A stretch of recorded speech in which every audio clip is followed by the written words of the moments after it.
I feel the same way about you, Nitro.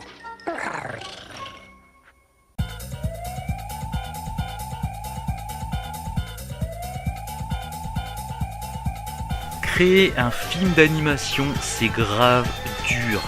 Cela demande une masse de boulot, devant mobiliser des centaines d'artistes, devant échanger leur vision, créer un ensemble graphique cohérent et un scénario, superviser l'animation de A à Z et espérer que ça plaise aux studios qui produisent le film, sous peine de devoir opérer des changements coûteux en temps et en argent. Sans oublier le budget qui sert souvent de frein aux idées les plus complexes. Quand on arrive à gérer tout cela, c'est censé se passer correctement. Mais ça n'empêche pas les problèmes d'arriver. Si les idées ou les façons de travailler sont ce qu'elles sont, ça n'empêchera pas un film d'être mauvais. Dans le cinéma d'animation, les problèmes d'idées et de technique sont encore plus visibles et les désastres sont flagrants de mocheté. Si d'autres problèmes de production s'ajoutent par la suite, ça rajoute une poignée de gros sel sur la diarrhée. Mais on peut en tirer des informations et des anecdotes intéressantes dans certains cas. C'est donc parti pour 4 films d'animation très moches mais riches en anecdotes.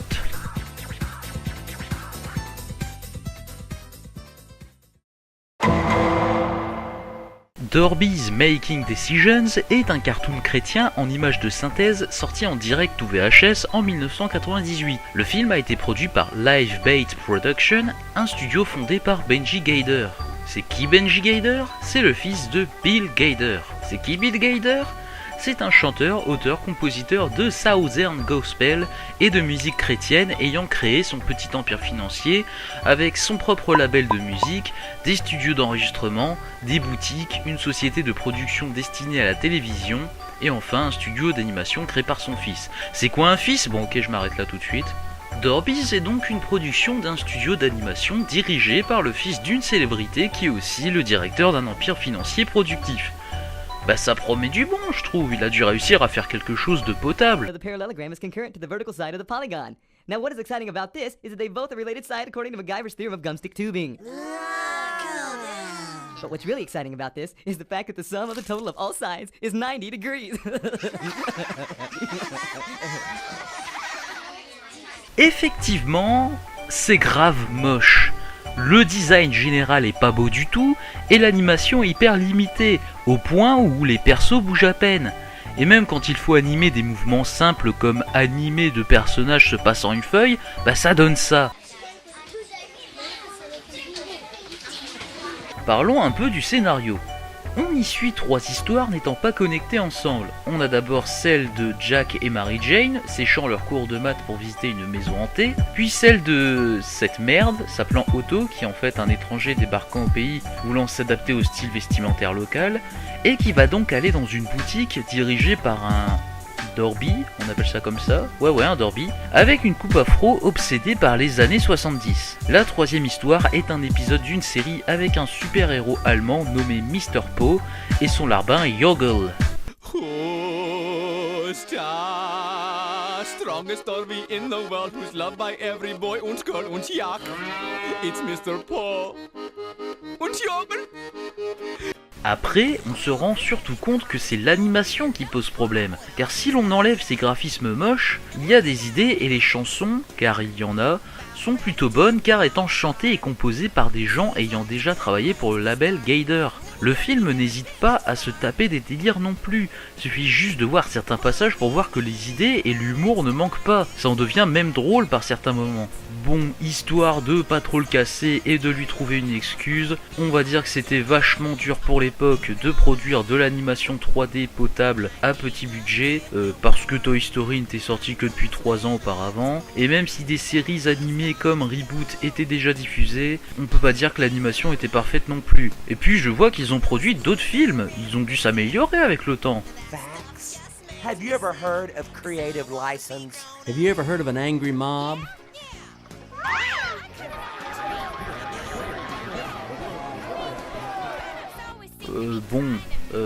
On va dire que c'est mieux. Ça alimente mes cauchemars, mais c'est mieux. Sorti Sorti en 2003 un 25 décembre, Bolívar el Héroe est un film d'animation colombien centré sur Simón Bolívar, général et figure historique ayant grandement participé à la fin de la colonisation espagnole en Amérique du Sud. Il participa à la libération de la Colombie, de l'Équateur, de Panama, du Venezuela, du Pérou et d'un pays anciennement nommé le Haut-Pérou qui deviendra la Bolivie en son honneur. Autant dire que Bolívar pèse et qu'il a tellement platiné l'histoire de l'Amérique du Sud qu'il en est devenu un de ses symboles les plus importants. Plusieurs films adaptant son histoire et ses batailles furent réalisés au fil du temps. Alors l'idée de faire un film d'animation dans un style très animé japonais sur Simón Bolívar n'était pas mauvaise. D'autant que beaucoup de films et de séries de l'époque n'hésitaient pas à s'inspirer de l'animation japonaise au point où ça en devenait presque commun. Bon bah vous imaginez bien qu'il n'est pas là pour rien, voici un extrait montrant la mocheté.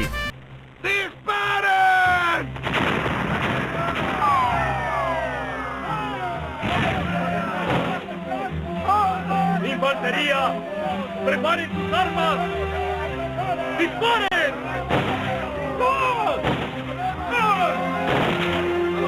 ¡Ahora vamos por el enemigo! Alors, qu'est-ce qui va pas avec ce film? D'abord, c'est méga laid.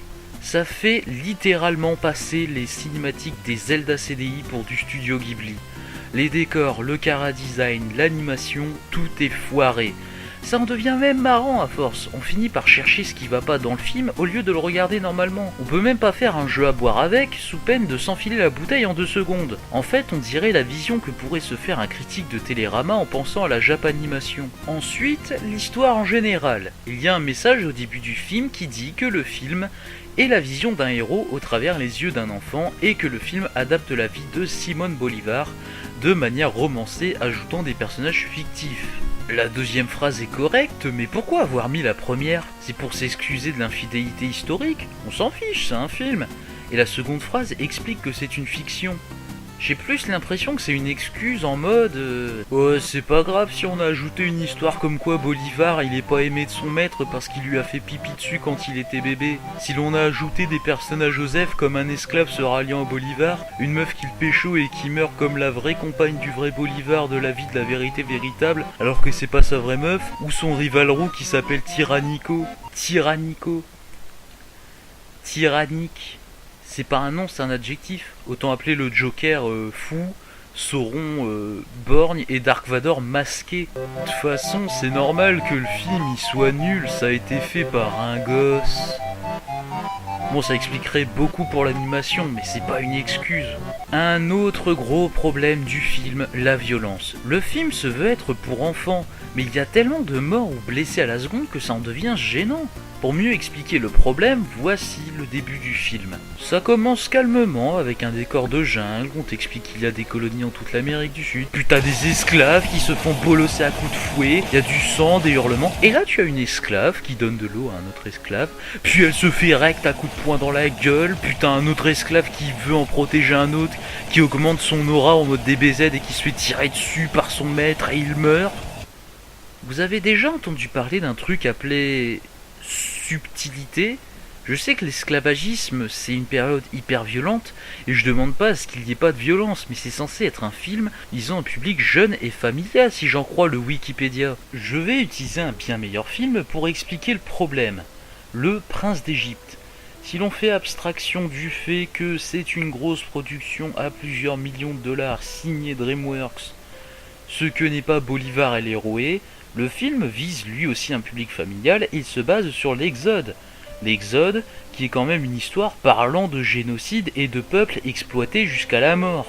Le début du film nous montre les esclaves en train de crever sous la montagne de travail que le pharaon leur impose, puis le génocide des nouveau-nés juifs. Est-ce que l'on vous montre un paquet d'esclaves se faisant défoncer tout en pissant le sang?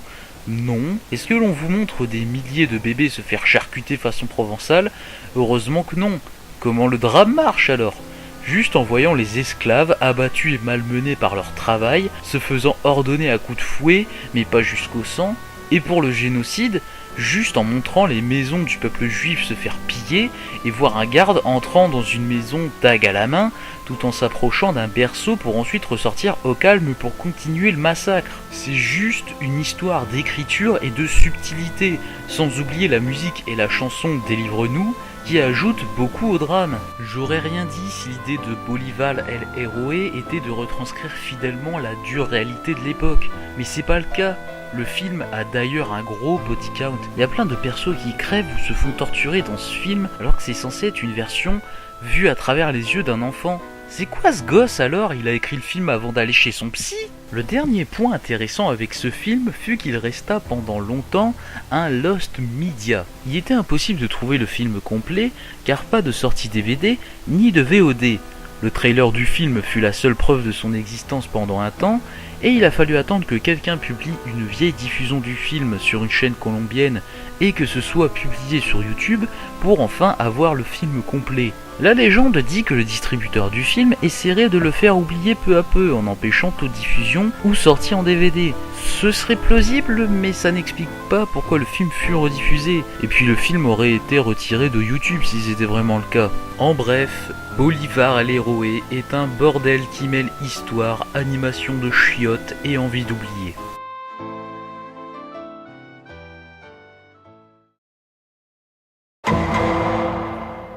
Food Fight raconte l'histoire d'un magasin devenant une ville la nuit où les produits s'animent et on s'en fout, c'est quoi cette merde? C'est quoi ces trucs horribles? Comment ne pas parler de lui? Un film reconnu comme l'un des, voire le pire film d'animation de par son style ignoble et son scénario rempli de sous-entendus sexuels et d'imagerie nazie à peine dissimulée pour les méchants. John Tron l'a critiqué et le Nostalgia critique aussi, ce qui a donc créé une sorte de popularité autour du film. Mais au lieu de se concentrer sur le film, suffit juste de regarder les images pour voir ce qui va pas, je vais vous parler de la production chaotique, car elle montre que Food Fight, c'est un peu le Duke Nukem Forever du cinéma d'animation. Tout commence lorsque Lawrence Kasanoff, un producteur ayant travaillé sur des films tels que True Lies, Strange Days, Mortal Kombat Destruction Finale, Beowulf, bon, enfin bref. Il eut l'idée, avec un employé de sa boîte de production nommé Threshold, de faire une sorte de Toy Story, mais dans un magasin où les produits seraient vivants, quand personne ne serait là. Après avoir pitché l'idée à plusieurs investisseurs, le film obtient un budget de 25 millions de dollars, qui va ensuite passer à 45 millions. Un budget plutôt convenable si on le compare aux autres productions animées de l'époque. Tout est beau dans le meilleur des mondes, le film entre alors en production en 2002, un trailer sort et une sortie est prévue pour Noël 2003. Puis le drame arriva. Les disques durs contenant 60% des données du film sont alors volés et le studio doit alors tout recommencer. D'autant que la majorité du budget fut déjà dépensée à cause de la production, des droits des différentes mascottes publicitaires présentes dans le film devant être constamment renouvelés, et des acteurs castés pour le doublage comptant Charlie Sheen, Eva Longoria ou Christopher Lloyd par exemple. La production reprit alors en 2004 avec un Lawrence Kasanoff prêt à diriger l'entièreté du projet. Sauf qu'il n'est pas un expert en animation. Il ne s'entend pas vraiment avec les animateurs du film, avec qui il a beaucoup de mal à communiquer. Lionsgate propose un deal afin de pouvoir sortir et distribuer le film en 2005. La date est prévue, puis annulée. Le film est à nouveau prévu en 2007 mais est encore annulé. Lionsgate finit par en avoir marre des différents reports et finit par acheter les droits du film pour 2,5 millions de dollars en 2011. La production est alors rushée et le film sort finalement en salle en 2012 pour ensuite faire un bid et enfin sortir en 2013 en DVD. La chose avec Food Fight est que même s'il était sorti sans tous ces problèmes de production, le film serait toujours aussi mauvais. Les sous-entendus sexuels, le scénario naze et le mauvais design général étaient déjà présents depuis le début. C'est d'abord un mauvais film qui fut ensuite tabassé à coups de machette par les aléas de la production, ce qui en fait une bonne source de moquerie et de peine de la part de ses créateurs.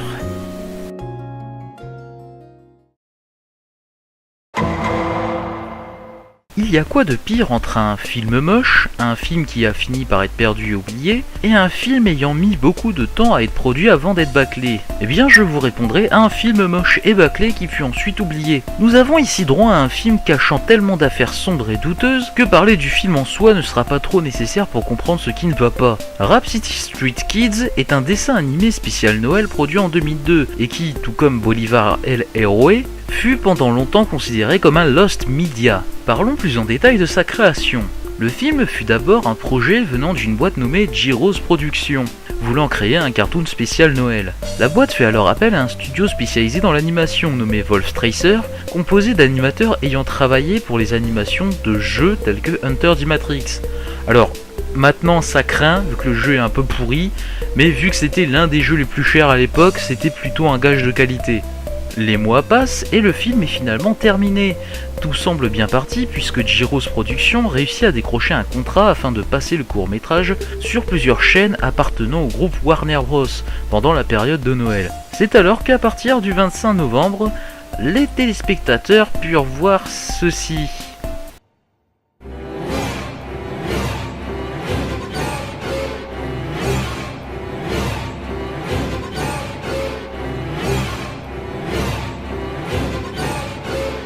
Un putain de désastre complet. Les téléspectateurs se demandent alors « Mais qu'est-ce que c'est que ce truc ?» Les avis négatifs sur les forums fusent et les retours du public sont tout aussi mauvais. Mais alors pourquoi tout est aussi moche et surtout, comment cela a pu être validé ? Eh bien ce que je ne vous avais pas dit est que Wolf Tracer a fini le projet en 4 mois. Ce qui est évidemment trop court et rapide pour faire un dessin animé potable, le tout en communiquant le moins possible avec les producteurs. Selon des tweets venant de la fille de Chris Rose, l'un des producteurs exécutifs, le résultat final n'a pu être vu par son père que le jour de sa diffusion. Aïe! Et c'est pas le seul délire autour de ce truc, loin de là. Si on regarde de plus près dans les crédits, on peut y voir un nombre impressionnant et intrigant de comédiens de talent et plutôt connus, donnant leur voix aux personnages. On peut y retrouver Walter Jones, qui jouait Zack dans la première saison des Power Rangers, Josie Benson, ayant doublé Ariel dans La Petite Sirène, Paige O'Hara, ayant doublé Belle dans La Belle et la Bête, et surtout Mark, putain de bordel de merde de Luke Skywalker, de Joker et du scientifique dans Kingsman à 1000. Comment ces gens se sont retrouvés là ? Eh bien, si l'on regarde encore dans les crédits, on peut voir le nom de Nancy Cartwright. En plus d'être la voix de Bart Simpson et de doubler elle aussi des personnages dans ce film, elle est surtout l'une des productrices exécutives. Elle a d'ailleurs un point commun avec Colin Slater, le réalisateur et fondateur de Wolf Tracer. Ils sont tous les deux croyants en la scientologie. Ça paraît osef comme ça, mais Cartwright a pu entrer en communication avec Slater et intégrer le projet de par ce fait. Et de plus, Nancy Cartwright a enregistré plusieurs spots publicitaires pour l'église de Scientologie avec la voix de Bart Simpson sans qu'elle n'ait l'autorisation de la Fox. Étonnant, non ? D'autant que c'est tout bénef. Étant un cartoon spécial Noël, le cartoon aurait pu être rediffusé à chaque Noël et les comédiens auraient pu toucher des royalties chaque année. Sauf qu'à cause des trop gros retours négatifs autour du film, ce dernier ne fut plus diffusé pendant longtemps, et fut donc considéré comme perdu.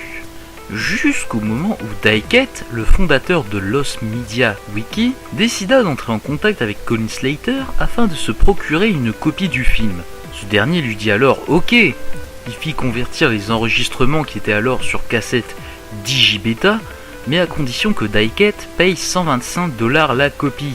Daiket le fait, sauf que Slater se trompe, entre grosses guillemets, et fait une autre conversion du film. Il lui demande alors de payer $125 de plus. À contre-cœur, Daiket accepte encore. Plusieurs mois passent et toujours pas de copie du film. Daiket sent qu'il s'est un peu fait enfler et décide de montrer son mécontentement à Slater. Les deux finissent par s'expliquer, Slater n'a pas fait les copies du film car il n'en avait pas les droits, et il a dépensé l'argent. Ils finissent par régler le problème, et en 2015, Daiket finit par publier le film sur Vimeo. L'affaire est enfin conclue, nous pouvons profiter de ce truc ignoble. Comme dit tout à l'heure, la fille d'un des producteurs a ensuite réagi sur Twitter tout en donnant d'autres détails sur le film, comme le fait qu'une chanson chantée par Whitney Houston a été enregistrée spécialement pour le film, mais qu'elle ne fut pas ajoutée, et qu'une suite était bel et bien prévue comme le dit la fin du film. Et pour conclure tout cela, je vais finir avec l'un de ses tweets. Ce film fut la plus grosse déception de mon père. Après moi évidemment.